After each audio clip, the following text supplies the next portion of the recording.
Jedi Master Qui-Gon was confident that the negotiations would be short. He was sure they could convince the Trade Federation to remove its blockade and free Naboo. What the Jedi didn't know was that the evil Sith Lord Darth Sidious was commanding the Trade Federation, and it was about to invade Naboo.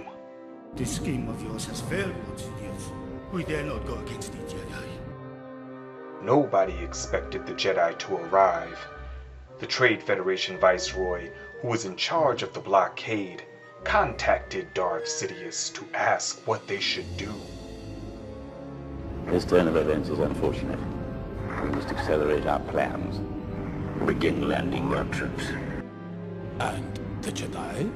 The Chancellor should never have brought them into this. Darth Sidious ordered the Viceroy to get rid of Qui-Gon and Obi-Wan. The Viceroy had poisonous gas pumped into the room where the Jedi were waiting.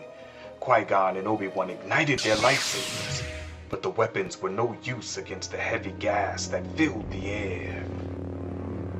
The Viceroy sent his battle droids to dispose of the Jedi, but when the droids opened the door, Qui-Gon and Obi-Wan leapt out, ready to fight.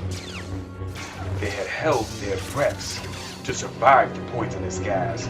The battle droids were armed with powerful blasters, but the Jedi blocked every shot with their lightsabers. The powerful laser swords flashed and sparks flew as they defeated the droid soldiers. In a panic, the Viceroy sealed off the bridge, trying to prevent the Jedi from getting in. I want droidekas up here at once! Then the blast doors protecting the bridge slammed shut too. But Qui-Gon pressed his lightsaber into the metal and began to cut through.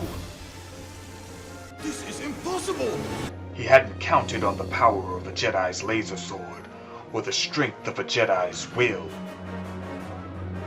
But as Qui-Gon was about to break through the door to the bridge, two whirling wheels of metal spun into the hallway.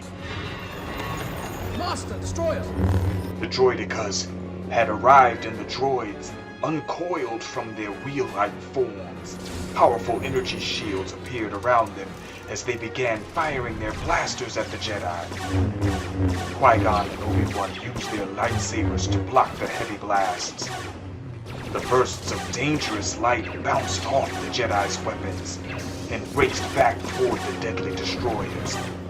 The blast simply fizzled against the droids' shields.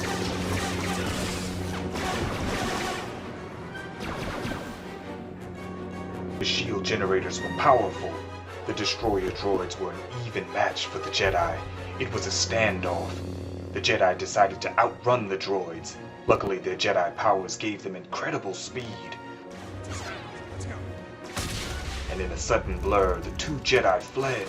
By the time the destroyer droids turned to look for them, they were already disappearing around a corner at the other end of the long hallway. They run up the ventilation shaft. Meanwhile, the Trade Federation vast army of battle droids, tanks, and warships was preparing to invade Naboo.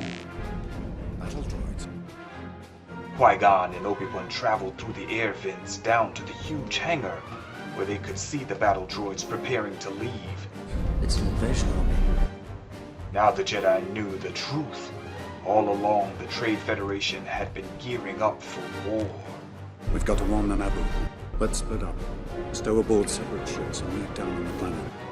Obi-Wan nodded. They had to help. The people of Naboo were peaceful. They had done nothing to deserve this. It would be hard and dangerous, but that was the life of a Jedi. Just as the two Jedi were about to part ways, something occurred to Obi-Wan and he smiled. You were right about one thing, Master. The negotiations were short.